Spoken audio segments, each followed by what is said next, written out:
When I came home from prison, my 9-year-old looked at me and said, "Who are you?" They say freedom smells like rain after a long drought. But the day I walked out of prison, it smelled like bleach, gasoline, and something else, fear. 4 years behind those gates, I had rehearsed that moment 1,000 times. How I'd run to my son, Ethan, how he'd cry in my arms and say, "I missed you, Mom." But the truth? When the steel door clanged shut behind me, I realized the world had moved on, and I wasn't part of it anymore. My name's Lauren, 34 years old, a mother, a felon, and apparently, a ghost. The plastic bag in my hand held everything I owned: one pair of jeans, a Bible with half its pages torn out, and an old photo of Ethan, missing a corner from where my tears had smudged his face. I'd been locked up for a financial fraud. I didn't even commit. Jake, my ex-boyfriend, ran a small investment business that turned out to be a scam. When it crashed, he blamed me, said I forged the documents. I took the fall. He disappeared. Love makes you do stupid things. But prison? Prison makes you remember every stupid thing you ever did. 4 years, 4 birthdays missed, 4 Christmas mornings without my son. Maggie, my sister, had taken him in when I got sentenced. She promised she'd keep him safe until I got back.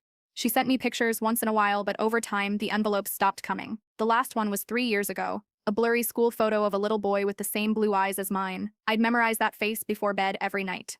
So when the guard said, "You're free to go," I thought freedom meant getting my life back. I didn't know yet that freedom can be another kind of sentence. The drive home felt unreal. Every highway sign looked the same, but I felt like I was driving through a stranger's memory. My hands shook the whole way. I practiced what I'd say to Ethan. "Hi, baby, it's me. Mommy's home." No, that sounded wrong. He wasn't a baby anymore. "Hey, buddy, remember me?" That sounded worse. When I finally pulled into Maggie's driveway, I froze. Her house looked like something out of a magazine: perfect white fence, new mailbox, basketball hoop in the driveway. Ethan's old bike leaned against the porch rail, freshly painted blue. I sat in the car for almost 10 minutes, watching the curtains move. My heart thudded so loud I thought I might pass out. Finally, the door opened. Ethan stepped out, taller than I remembered, wearing a school hoodie and holding a soccer ball. My hands trembled as I got out. "Ethan," I whispered. He stared at me. No smile, no spark of recognition, just confusion. Can I help you?" he said. My throat closed. "It's me," I stammered. "It's Mom." He blinked, looked toward the door, and called out, "Aunt Maggie, there's some lady here." Some lady. I swear, those words hit harder than any prison guard's shove ever did. Maggie came running out, her face pale, like she'd seen a ghost. "Lauren," she breathed. "You should have called first." Called first? After 4 years of concrete walls and cold food trays, I was supposed to call first? Ethan turned to her. "You know her?" Maggie hesitated, just for a second, but I caught it. That flicker of guilt. She's an old friend, honey." I felt the air leave my lungs. Old friend. That's when I realized she'd never told him. I stood there on the porch, rain starting to drizzle, watching the life that used to be mine slip further away. Maggie forced a smile. "Why don't you come inside, Lauren? We can talk." Inside, everything looked perfect. Too perfect. The walls freshly painted, the family photos neatly arranged on the mantel. I scanned them one by one. Ethan at the beach, Ethan's school play, Ethan blowing out birthday candles. But in every picture, every single one, my face was cut out. Literally cut out. "Maggie," I whispered, my voice shaking. "What did you tell him?" She didn't meet my eyes. "He was too young to understand," she said softly. "I told him you died in a car accident. I was protecting him." "Protecting him?" My voice cracked. "From me?" She flinched. "He doesn't remember much. You were gone for so long, Lauren. It was easier this way." Easier. Easier for her, maybe. I looked over at Ethan, sitting on the couch scrolling through his tablet, not even glancing up at me. The little boy who used to crawl into my bed after nightmares now looked right through me like I was air. That night, I slept on the couch. I could hear Maggie and Ethan laughing upstairs, like I didn't exist. And for the first time since my release, I wondered if I really was dead. Because if your child doesn't know your face, doesn't know your voice, then maybe you didn't survive after all. The next morning, Maggie made pancakes. I offered to help, but she waved me off like a guest. Ethan sat across from me, talking about his soccer team, his friends, his school, all things I'd missed, all memories I'd never get back. At one point, he looked up at me and said, "So, Lauren, what do you do?" Lauren, not Mom. And I smiled through the tears burning in my eyes and said, "I'm still figuring that out." By the third day, I started to realize something was off. Not just emotionally, strategically. Like Maggie had built an entire world where I didn't exist, and she was terrified I'd break it. Ethan was polite but distant. He'd smile at me, then turn right back to Maggie for approval, like a kid checking if it was okay to be kind to a stranger. And Maggie? She hovered. Always between us. If I reached for Ethan's plate, she'd say, "Oh, I got it." If I tried to drive him to school, she'd laugh and say, "He's used to my car. Maybe next week?" But next week never came. Every night, I'd lie on that couch, staring at the ceiling, listening to her read him bedtime stories, the same ones I used to read. Only now, my voice had been replaced. One afternoon, I walked into the kitchen and saw Ethan's backpack open on the table. Inside was a drawing. Stick figures labeled Mom, Me, and Aunt Em. The mom had blonde hair, Maggie's hair. Mine was brown. Always had been. I don't know why that small detail gutted me more than anything. I used to braid that boy's hair before kindergarten. Now I was just a forgotten sketch. Later that night, I opened a box Maggie kept in the garage. Old family photos, mementos, scrapbooks. And that's when I saw it. A sealed envelope addressed to me, dated 2 years ago. The handwriting was familiar. I tore it open. Inside was a letter from my old cellmate, Rena. "Lauren, I don't know if this will reach you, but I thought you should know. Jake got caught again. Same scam, different state. He confessed, said you didn't know anything. I told the DA they should reopen your case. If your family hears about this, maybe they can help." My hands went numb. Jake confessed. He admitted it. 2 years ago. I stumbled into the kitchen, clutching the letter like it was burning me. "Maggie," I shouted. She came out of her room, robe tied tight, hair messy. "What's wrong?" I slammed the letter on the counter. "Did you know about this?" Her face changed. Just for a second, that flicker again. Lauren, calm down." "Calm down? You told me not to appeal. You told me to survive time and start fresh." My voice was trembling. "You said fighting it would just make things worse, but Jake confessed. Maggie, he confessed 2 years ago." She tried to grab the letter, but I yanked it away. "I did what I thought was best for Ethan," she snapped. "Best for Ethan? You let me rot in prison while you played house with my son?" Her lips tightened. "You weren't stable, Lauren. You were angry, reckless. You would have dragged him down with you." That's when Ethan's footsteps hit the stairs. He was standing there, sleepy-eyed, clutching his blanket. "Why are you yelling?" Maggie froze. I looked at him, my voice breaking. "Because, baby, your mom's been gone too long." He frowned. "You're not my mom. Aunt Maggie is." I swear, the sound of that sentence nearly broke something inside me. Maggie stepped forward, like she could smooth this over. "Go back to bed, sweetie." But I couldn't stop. "Ethan, listen to me. I'm your real mother. I didn't die. Maggie lied. She—" "Stop it," he cried, covering his ears. "Why are you saying that?" Maggie grabbed his shoulders. "Lauren, you're scaring him." I stared at them, at the two people I loved most in the world, standing there together, united against me. And I realized in that moment, I wasn't fighting for forgiveness anymore. I was fighting for my own existence. The next morning, Maggie took Ethan to school early. When I went to his room later, I found a photo tucked under his pillow. Him and Maggie at the zoo, both smiling. On the back, in childish handwriting, it said, "Me and Mom." The same word she'd stolen from me. That night, I packed a small bag and went for a walk down to the corner store. The air was cold, the street empty. I felt like a ghost again, but I couldn't shake the thought, if Maggie had hidden Jake's confession, what else had she kept from me? That letter wasn't just proof of betrayal. It was proof that my sister, the person who was supposed to protect my son, had chosen control over truth. And somewhere deep down, I knew she wasn't finished lying yet. The next morning, I couldn't stay still. That letter sat on the table like it was breathing. I couldn't eat, couldn't think, just kept hearing Maggie's voice in my head. I did what was best for Ethan. But what she really meant was, I did what was best for me. I went through the house like a detective in my own crime scene. Every drawer, every cabinet. I wasn't even sure what I was looking for, just proof that my entire life hadn't been rewritten while I was locked away. That's when I found it. A small fireproof safe tucked behind the linen closet. It was the same one we'd used when we were kids to hide our allowance, only now it wasn't full of coins. Inside were folders. My name, Ethan's name, Maggie's name, and a stack of legal documents. I opened the first one and felt my stomach drop. Petition for termination of parental rights. Filed 3 years ago. Signed by Maggie.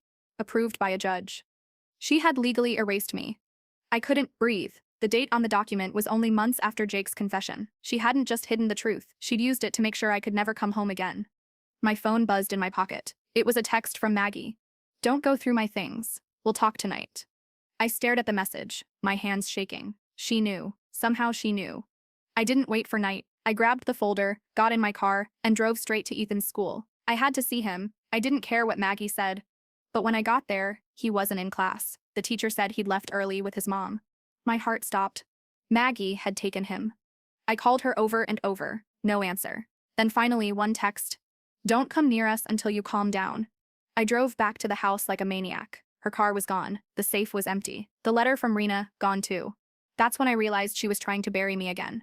Hours passed. It got dark. I sat on the porch, shaking, trying to plan my next move. I still had photos on my phone, the documents, the signatures, but my head was spinning. Who would believe me now? A convicted felon screaming about a perfect sister who kidnapped her own nephew. Then headlights appeared. Maggie's car. She parked, stepped out like nothing happened. "Where is he?" I yelled. "Lauren," she said calmly, "you need to stop this. You're confusing him. You're going to lose him again." "You already made sure of that," I snapped. "You told him I was dead." She didn't even flinch. It was easier for him that way. He was 5. You really think I could tell a kindergartner his mom was in prison? You could have told him the truth. "And ruin his life?" she shouted. He was finally happy. Finally safe. Safe? I laughed bitterly. "You call this safety? You call this love? You erased me, Maggie. You forged my death certificate, didn't you? I bet you even told him I died saving a dog or some fairy tale crap to make yourself the hero." Her eyes flickered, just a split second, and I knew. "Maggie," I whispered, stepping closer, "what did you tell him?" She swallowed hard. "That you crashed your car, that they never found your body." I felt sick. "You made my son mourn me." Tears welled in her eyes. "He needed closure, Lauren. He couldn't handle you being a criminal." I took a step back, disgusted. "You didn't do it for him. You did it so you could keep him. You wanted to be the perfect mom, the one who saved the broken family." "Someone had to be," she hissed. Silence. Only the sound of crickets and my heart pounding. Then a small voice from behind her. "Mom?" Ethan was standing in the doorway, pajamas on, holding his teddy bear. His eyes darted between us. "What's going on?" Maggie froze. I whispered, "Ethan, I'm your mom."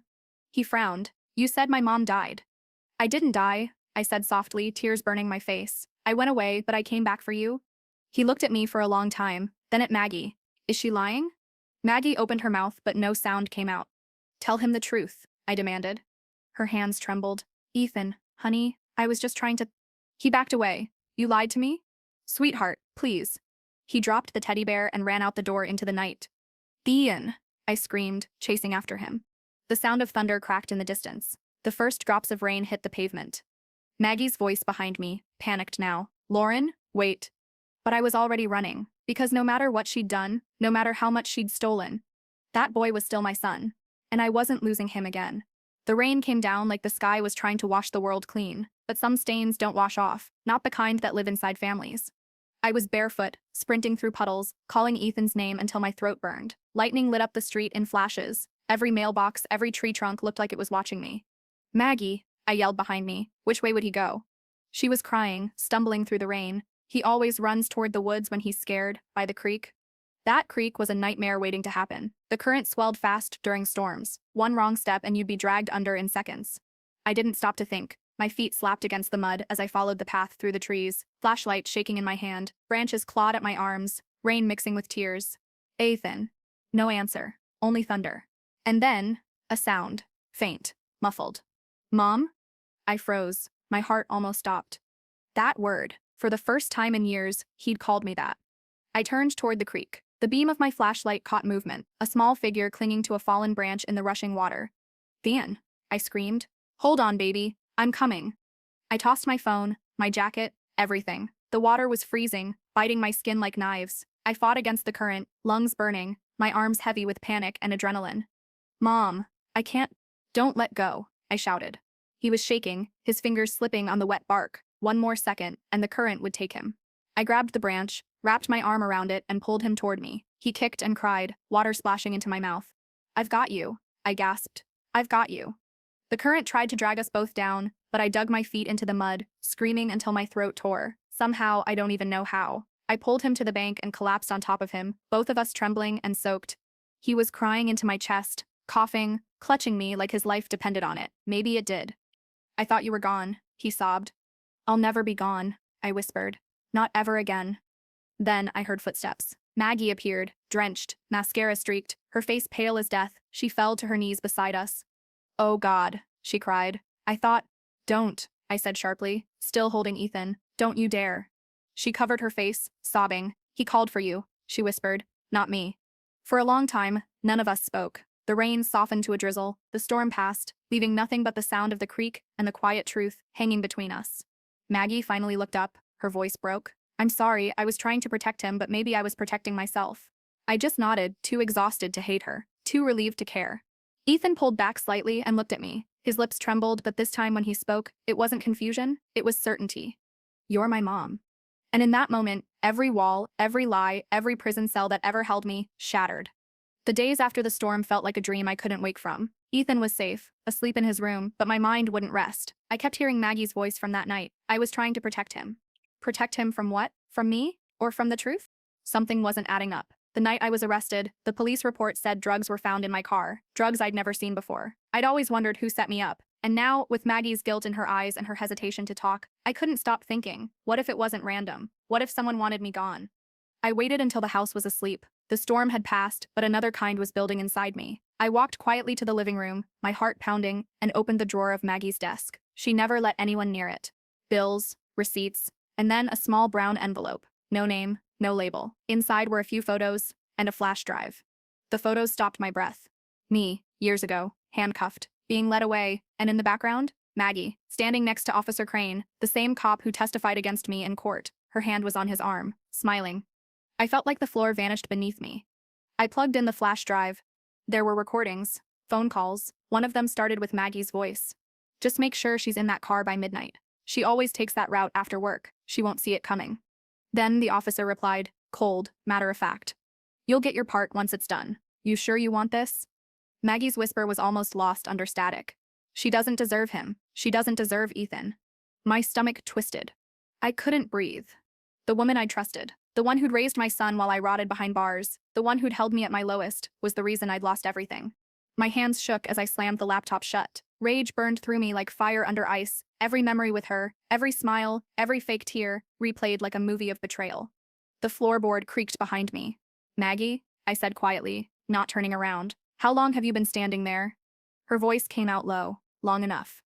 I turned. She was holding Ethan's baby photo, her eyes red, her hand trembling. You were never supposed to find that, she said. I stepped forward. You framed me. You took my life. Tears filled her eyes. You don't understand, Lauren. You were reckless. You drank. You missed his recitals. I was the one who was there. I did what I had to do to give him stability. I laughed bitterly. Stability? You called the cops on me. You ruined me. She dropped the photo. I saved him.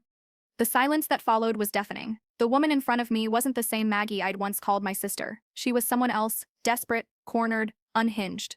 I could go to the police, I said, voice shaking. You know what they'll do when they hear that tape.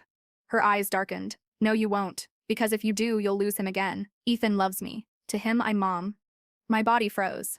That word, the one I fought to earn, fell from her lips like poison. Not anymore, I said quietly. She moved first, fast, lunging for the flash drive. We collided, papers flying, the desk overturning. I felt her nails dig into my arm. She tried to wrench it from my hand, but I shoved her back. Stop, I screamed. Then, Ethan's voice from the stairs. Mom? We both froze. He was standing there, wide-eyed, confused, watching his two mothers tearing each other apart. Maggie's face broke. Sweetheart, go back upstairs. He looked at me. What's happening? And I realized it was time he finally knew.